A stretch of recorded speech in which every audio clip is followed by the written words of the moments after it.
이제 동공 크기에 대해서는 두 가지 크기 생각하면 될 것 같아요.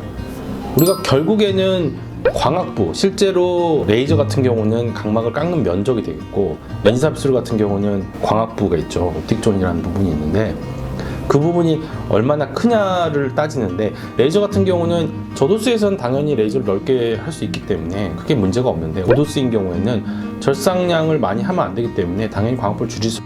그의 반면에 RCL 같은 경우에는 광학부가 도수에 비례해서 뭐 이렇게 작아지거나 그렇지는 않습니다. 비교적 광학부가 상당히 크기 때문에 당연히 고도수에서는 이점이 있다.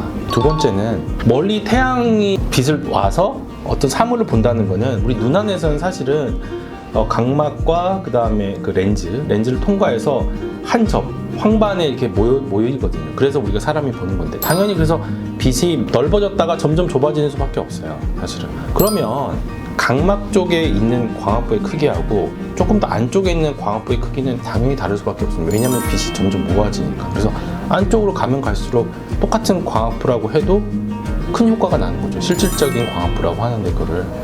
그래서 당연히 렌즈 삽입술은 더 뒤쪽에 있고, 그 레이저 수술 같은 게 앞쪽에 있기 때문에 렌즈 삽입이 더 유리할 수 있습니다.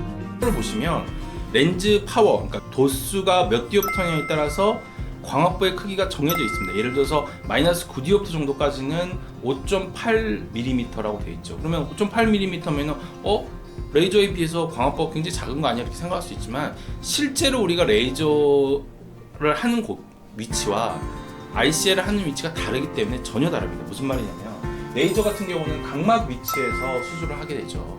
그런데 RCL 같은 경우에는 여기 홍채하고 사람 눈의 수정체 사이 부분에 ICL 렌즈가 들어가게 됩니다. 따라서 이 지금 보시면은 빛이라는 게 직진해서 태양에서 와서 각막에서 한번 꺾이고 렌즈에서 한번 꺾여서 황반에서 쭉 이렇게 좁아지거든요. 실제로 각막 위치에서 변환을 시키면, 그래서 여기 이제 영어로 나오는 게 효율적인 옵틱존, 광학부, 그러니까 각막 위치에서의 실제 효율적인 그 광학부의 크기는 ICL 렌즈가 5.8mm밖에 안 되지만 실제로 여기 보면 7.3mm라고 되어 있잖아요. 그래서 실제로는 7mm가 넘을 정도로 굉장히 크다. 그래서 우리가 사실은 수술을 많이 하는 마이너스 9디옵터나 마이너스 10디옵터 이 정도면은 뭐 6mm가 넘어가, 거의 7mm 가까이 되는 광학부를 실제로 레이저 수술로 깎는 게 됩니다. 그래서 실질적으로 야간 빛버짐이나 그런 게 레이저에 비해서 고도근시에서는 더 좋을 수밖에 없죠. 물론 저도수에서는 레이저 수술도 7mm 이상으로 절삭을 할 수 있죠. 절삭량이 많지는 않지만. 그렇지만